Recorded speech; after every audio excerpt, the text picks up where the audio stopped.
El sol del mediodía no perdonaba, transformando la plaza del pueblo en un horno de barro seco. El polvo ocre, color desesperación, se pegaba a la piel, pero era la vergüenza lo que pesaba más que el calor. Damián, un hombre que alguna vez había sido el vaquero más respetado de la región, estaba parado en el centro, con los hombros encorvados, el rostro un mapa de agotamiento y derrota. Frente a él, a la sombra del porche de la tienda, estaba el coronel Antúnez. Sostenía una bolsa de monedas, el cuero crujiendo en sus manos mientras sonreía, una sonrisa que cortaba más que un cuchillo afilado. Los matones a su lado observaban, el desprecio evidente. Damián mantenía los ojos fijos en el suelo agrietado, tragándose el orgullo que le quedaba, pues en casa Lucia, su hija, tosía el polvo de ese mismo suelo, esperando al padre que tardaba. La dignidad era un lujo que ya no podía permitirse. Entonces Damián, la voz de Antúnez resonó en la plaza silenciosa. Dicen que un hombre vale lo que tiene. Mira cuánto vales. Con un gesto teatral, el coronel abrió la bolsa y arrojó las monedas al suelo. Rodaron y se perdieron en el espeso polvo. El sonido metálico fue ahogado por la risa áspera de los matones. Cada moneda era un insulto, un recordatorio de sus tierras perdidas, de la medicina de la esposa que no pudo comprar. Damián apretó los puños, la uña clavándose en la palma de la mano. Necesitaba ese dinero. Lentamente, dobló las rodillas, la columna vertebral doblándose bajo el peso de la mirada de todo el pueblo.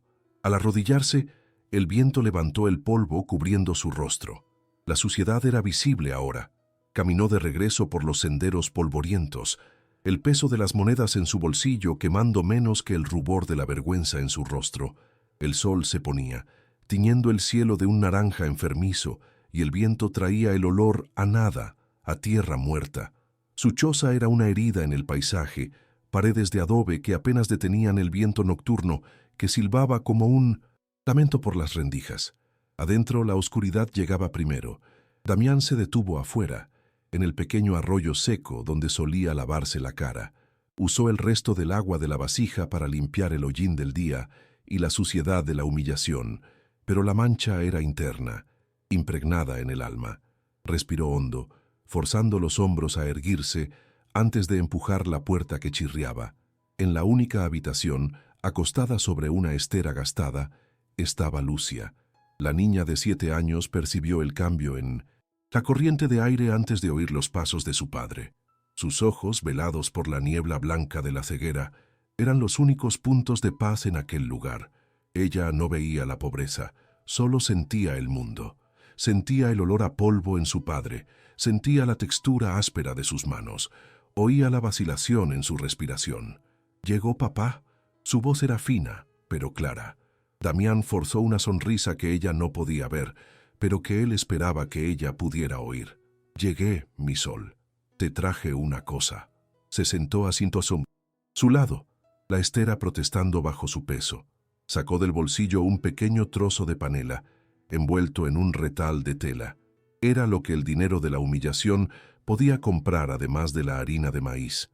Sus manos, gruesas y agrietadas por el trabajo forzado en las cercas del coronel, temblaron levemente al entregarle el dulce.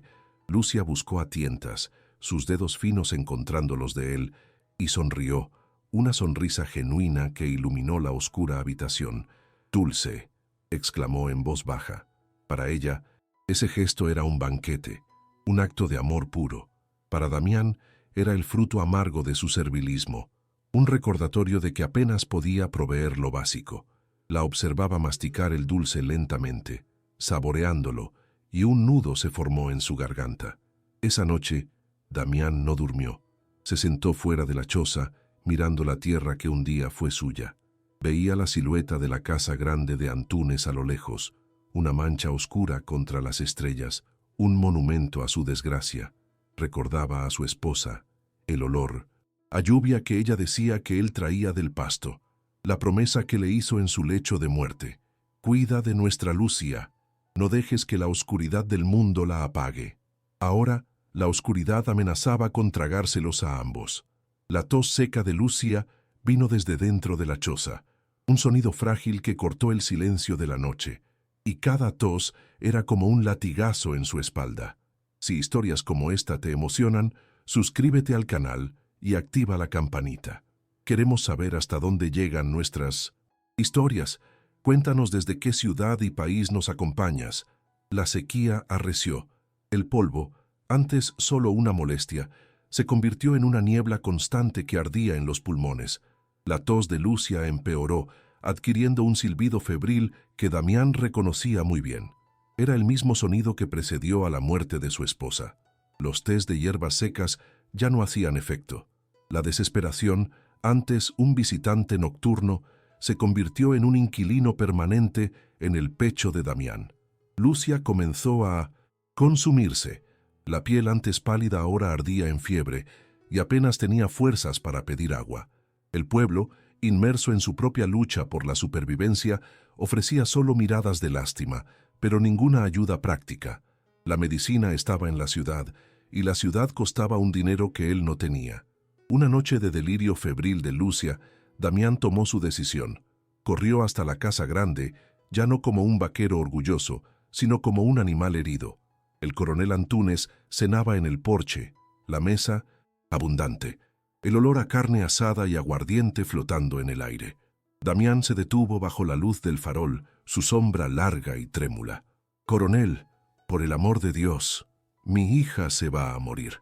Antúnez se limpió la boca lentamente, saboreando el momento. «¿Y qué tengo yo que ver con eso, Damián? ¿No te he dado ya trabajo?» Damián se tragó lo que le quedaba de orgullo. «Hago cualquier cosa, cualquier cosa». El coronel sonrió, una sonrisa gélida. «¿Cualquier cosa? Pues bien, el pozo de desechos de Monitusa». Los corrales se atascó. «Nadie soporta el hedor. Límpialo, y yo te pago la medicina». Era el trabajo más vil, uno que ni los matones más bajos aceptaban. Era una sentencia de humillación total. Damián miró las manos de Antúnez, limpias y sosteniendo un vaso, y luego las suyas propias, ya sucias de tierra. Pensó en Lucia, en el calor de su piel, en el sonido de su respiración. «Lo hago». Trabajó toda la noche, la luz de un único farol iluminando la escena grotesca. El hedor era sofocante, una mezcla de estiércol y podredumbre que se infiltraba en su piel, en su cabello, en su alma. Usó sus propias manos cuando el balde no alcanzaba, hundiéndose en el lodo, sintiéndose hundir no solo en la suciedad física, sino en su propia anulación como hombre. Terminó cuando los primeros rayos de sol, grises y débiles, tocaron el horizonte. Un matón arrojó el pequeño frasco de vidrio que contenía la medicina a sus pies, como si le tirara un hueso a un perro. Damián lo recogió, el vidrio limpio, contrastando con sus manos inmundas. No fue a casa. Fue hasta el arroyo seco e intentó lavarse, pero el agua fangosa apenas quitaba la capa superficial. El olor de la degradación estaba impregnado en él. Caminó hacia la choza, cada paso pesando una tonelada. Se sentía menos que un hombre, un fantasma cubierto de suciedad, indigno de tocar algo puro. Damián se detuvo en la puerta entreabierta. La pálida luz de la mañana iluminaba el rostro adormecido de Lucia. Estaba pálida, los labios secos. Sostenía la medicina, su salvación, pero sentía vergüenza de su propia presencia. ¿Cómo podía él, apestando a fracaso y desechos, acercarse a ella? Quería desaparecer, dejar la medicina y huir para que ella no oliera su humillación. Entró de puntillas, el suelo de tierra apisonada ahogando sus pasos. El olor a enfermedad y polvo en la habitación era casi un alivio comparado con el hedor que él exhalaba. Se arrodilló al lado de la estera, intentando no respirar cerca de ella. Abrió el frasco con manos temblorosas, vertiendo unas gotas en la cuchara de madera. Intentó ser lo más silencioso posible, pero el movimiento lo delató. Lucia se movió, sus ojos ciegos buscando el origen del sonido. «Papá», susurró, la voz ronca por la fiebre. Damián se congeló. No pudo responder. La vergüenza le cerró la garganta. ¿Qué le diría? ¿Que se había rebajado al nivel de la basura para salvarla? Solo intentó llevar la cuchara a los labios de ella, en silencio, esperando que tomara la medicina, y volviera a dormir sin percibirlo realmente. Pero Lucia estaba hecha de percepciones. Sintió la vacilación de él, el temblor en su mano, y sintió el olor. No el olor a tierra o sudor que ella conocía, sino algo más denso, más triste. Apartó el rostro de la medicina. «Papá, usted está diferente». Extendió su mano débil, buscándolo en la oscuridad. Damián retrocedió instintivamente, como si su toque fuera ácido. «No, hija, estoy sucio. No me toques». Su voz salió entrecortada. Un susurro áspero de autodesprecio.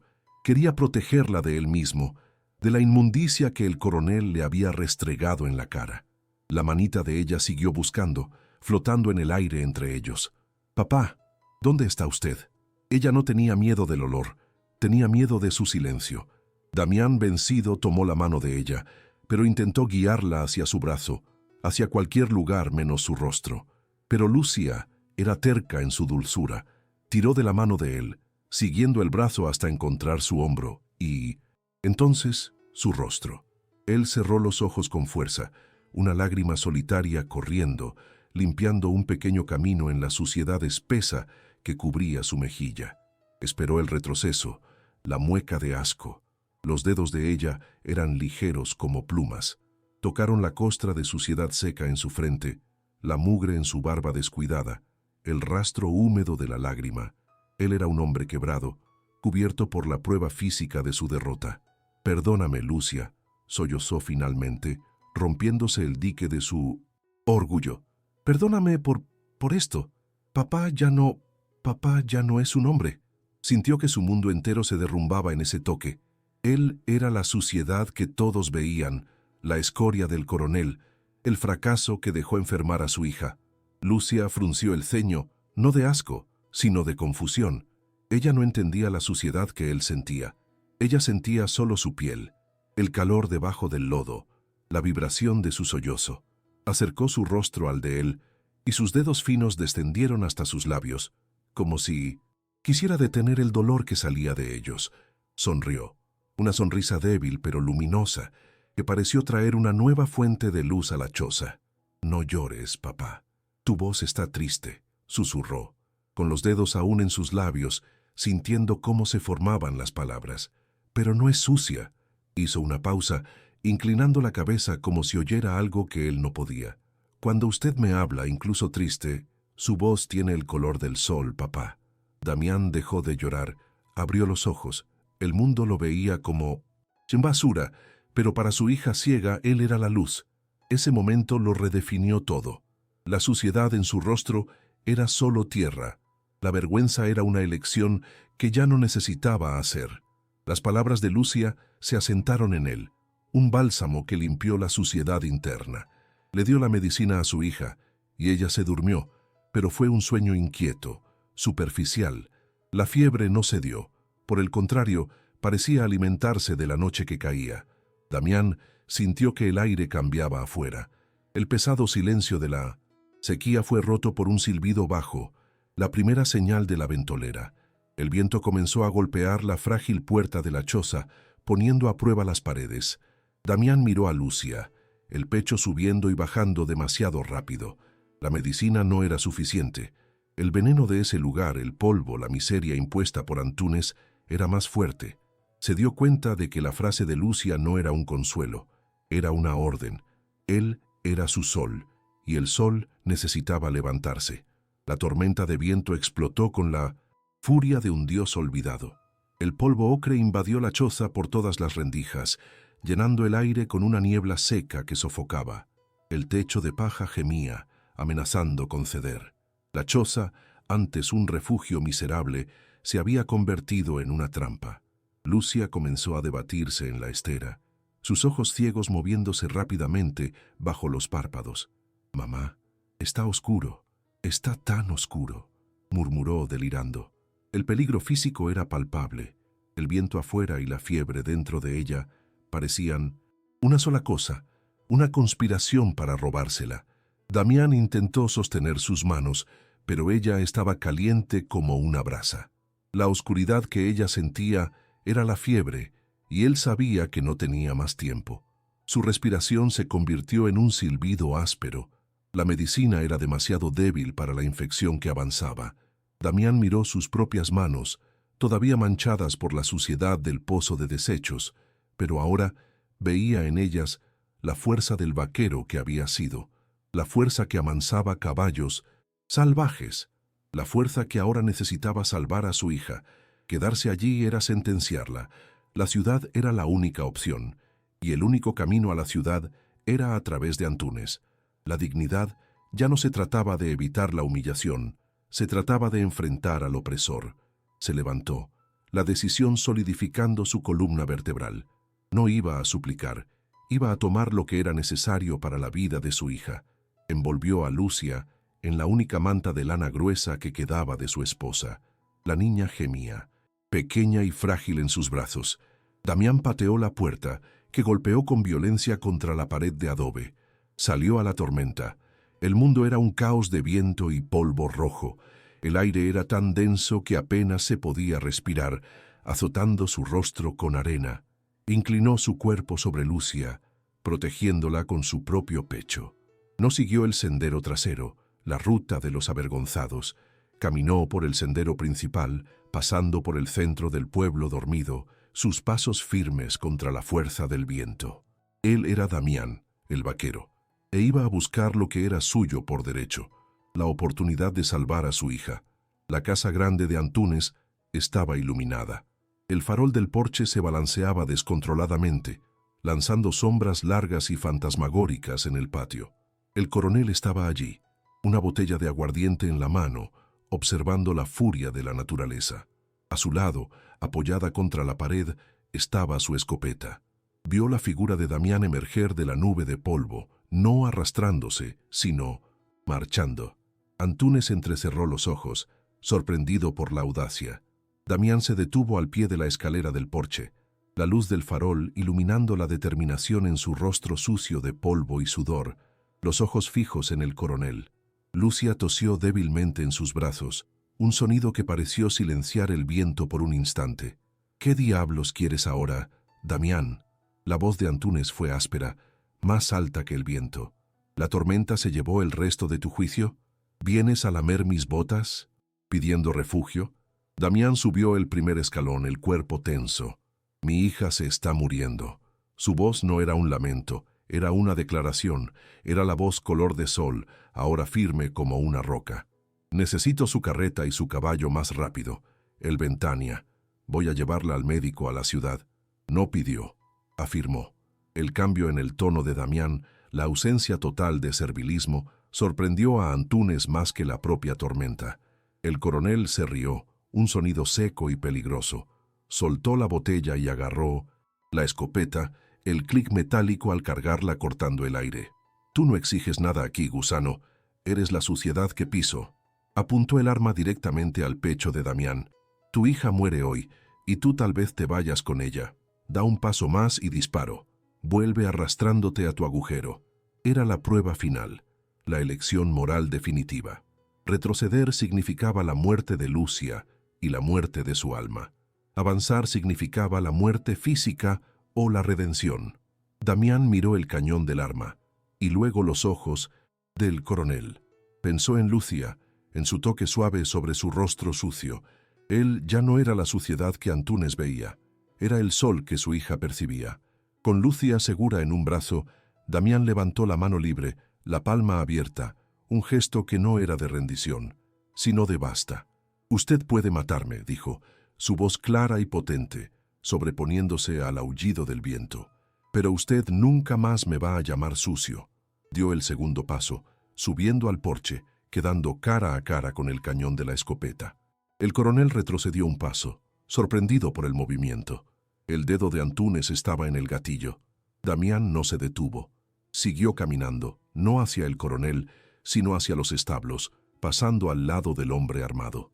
«Si usted dispara, dispare a mi espalda». Como un cobarde. El coronel se congeló, conteniendo la respiración. Tenía poder sobre la miseria de Damián, pero no tenía poder sobre ese hombre. Damián, con la dignidad restaurada, caminaba para salvar a su hija, dejando a Antúnez atrás temblando de rabia y tal vez por primera vez de impotencia, con el arma inútil en la mano. El caballo Ventania cortó la noche, haciendo honor a su nombre. La tormenta de polvo se había transformado en una lluvia fina y helada que Damián sintió como una bendición, limpiando la tierra y su espíritu. Guiaba al animal con la maestría que guardaba en la memoria de sus músculos, no como un sirviente del coronel, sino como el vaquero que siempre había sido. El ritmo de las patas del caballo, en el camino de tierra, era el latido de su propio corazón enfocado y determinado. En la carreta, protegida bajo la manta de lana, Lucia respiraba con dificultad, pero estaba viva. Damián no sentía el frío que empapaba su camisa, ni el cansancio que pesaba en sus huesos. Era movido por un propósito mayor, la voz de su hija resonando en su mente, un sol interno que ninguna tormenta podía apagar. La llegada al pueblito vecino fue caótica. Damián irrumpió en el pequeño puesto de salud, cargando a Cinto Centímetros. Lucia en brazos pasando por la puerta antes incluso de detener la carreta. El médico somnoliento, acostumbrado a emergencias de la sequía, se asustó con la figura que entró. Un hombre cubierto de una mezcla de polvo y lodo, los ojos rojos por el viento y la determinación. «Está ardiendo», dijo Damián, y la autoridad en su voz hizo que el médico actuara de inmediato. Las horas siguientes fueron un borrón de espera en un pasillo frío, el olor a alcohol y desinfectante reemplazando el olor a polvo. Damián permaneció de pie, apoyado en la pared, negándose a descansar hasta que el médico finalmente salió, el rostro cansado, pero aliviado. Llegaron a tiempo. La infección era fuerte, pero ella va a estar bien. Solo entonces, Damián permitió que sus piernas temblaran, deslizándose por la pared hasta sentarse en el suelo frío, el agotamiento golpeándolo como un mazazo. El regreso al pueblo, días después, fue bajo un cielo diferente. La lluvia había lavado el aire, y el sol de la mañana parecía tener un brillo nuevo, menos opresor. Damián detuvo la carreta frente a la casa grande. El coronel Antúnez estaba en el porche, pareciendo más pequeño, más viejo. Damián bajó, caminó hacia el caballo y soltó las riendas. No dijo nada sobre la deuda, sobre la amenaza, sobre la medicina. Solo miró a Antúnez, una mirada limpia, sin miedo y sin odio. El caballo es bueno. Corrió bien. Antúnez, que esperaba súplica o rabia, no supo qué responder. Solo desvió la mirada, incapaz de encarar al hombre que intentó quebrar y que, en lugar de eso, se había erguido. Damián dio media vuelta y fue a buscar a su hija a la carreta, dejando al coronel solo con su escopeta inútil y su poder vaciado. Al caminar por el pueblo con Lucia en brazos, el silencio era diferente. No era el silencio del juicio, sino del respeto. La gente salía a las puertas, no para cuchichear sobre el sucio, sino para ver al padre que había enfrentado la noche. El polvo en su rostro ahora era solo la marca del viaje, el sudor del esfuerzo, no el estigma de la humillación. Alguien le extendió un vaso de agua fresca, otro un trozo de pan. Él aceptó con un breve asentimiento de cabeza. Su dignidad ya no estaba en debate, estaba visible para todos, reflejada en la forma en que sostenía a su hija recuperada. Ya no necesitaba evitar las miradas, había reconquistado su lugar en el mundo, no por la tierra que poseía, sino por el amor que protegía. Esa tarde, el sol se ponía, tiñendo el sertón ahora limpio de tonos dorados y violetas. Damián estaba sentado en el escalón de su choza, que había comenzado a reparar. Lucia, sentada a su lado, envuelta en la manta, respiraba hondo el aire fresco. «Papá», dijo en voz baja, «¿qué estás viendo?» Damián miró hacia el horizonte, donde la casa de Antúnez era solo una sombra distante. Ya no veía la pérdida, veía la promesa. «Estoy viendo el sol, mi hija. Está descansando». Apretó la mano de ella, una mano ahora libre de fiebre. Lucia sonrió, recostando la cabeza en 1900 su hombro. «Lo sé», susurró cerrando los ojos. «Puedo oírlo. Tu voz está calentita de nuevo. ¿Qué harías tú en el lugar de Damián? ¿Crees que la dignidad puede restaurarse incluso después de la mayor humillación? Deja tu opinión en los comentarios. Si crees que el amor y el coraje transforman vidas, dale me gusta al video y suscríbete al canal para más historias como esta.